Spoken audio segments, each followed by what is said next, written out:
We're back again with John DiLeo, and he's going to tell us about Linda Cardellini's 5 Minutes in Brokeback Mountain.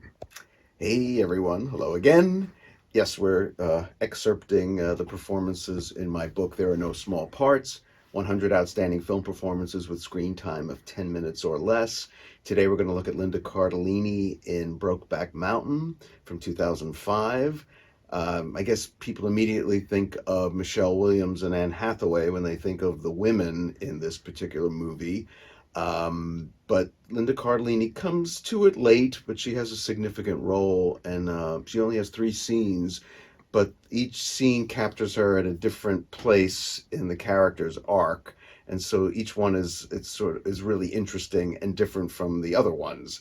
So after the Heath Ledger character and his wife Michelle Williams have split, he becomes involved with Linda Cardellini as a barmaid waitress in some kind of dive, and she's flirty and is interested in him, even though he's so into himself and sort of not someone who's looking to have a lot of fun, but she's intrigued by him. She's going to draw him out, and she's charming and fun and playful.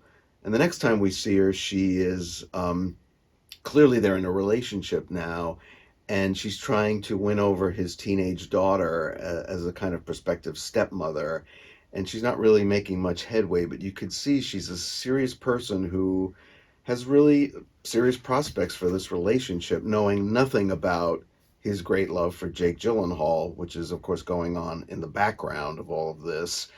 And then the last time we see her, they've split up, but without actually splitting up, meaning he's just sort of receded from her life and stopped answering her messages or getting in touch. And they run into each other accidentally.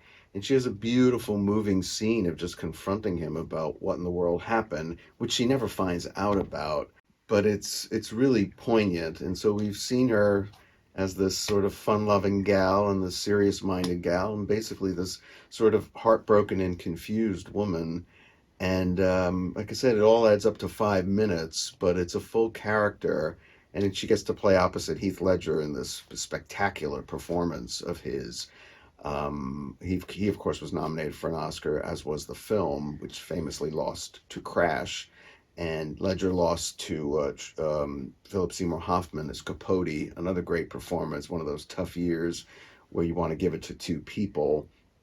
And Linda Cardellini, I think before this, the movie people would have remembered her from was as Legally Blonde on the witness stand. She's funny.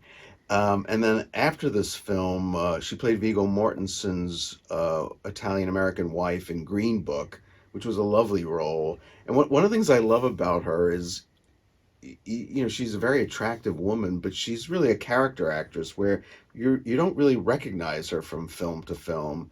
And currently she's on the Netflix series Dead to Me with Christina Applegate, and she's extraordinary on that as well. But again, you don't always sort of know what a Linda Cardellini role is. She really can play anybody, and I'm always impressed. And like I said, the range, the versatility, and the depth of feeling, and she's funny, and she's really a terrific actress. That I mean, she works a lot, and that's great, but I don't think she's ever gotten the attention that she's deserved or the name recognition that she should have. It seems like her character helps us understand and define the main character in that movie Yeah, better. yeah. So even I though it's a mean, short performance, it adds a lot. they have a nice connection, but he can't, of course, express all that's going on inside of him. And she's there for him, and there's this, we know it's hopeless. She doesn't know it's hopeless. And finally, it is. At least she gets away, in the sense that they don't get married or anything like that. And she's a young person, and she'll get over it. But it's still very poignant because she never gets all the information, and it sort of comes later in the movie. Like I said, it's sort of his last attempt at trying to do something in a closeted way. Thanks, John. John's book is There Are No Small Parts. 100 outstanding film performances with screen time of 10 minutes or less.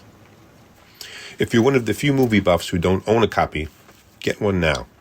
And subscribe to this channel so you won't miss our videos about the short, but not small, performances of Gene Hackman in Young Frankenstein, Al Pacino in Once Upon a Time in Hollywood, and Gene Wilder in Bonnie and Clyde.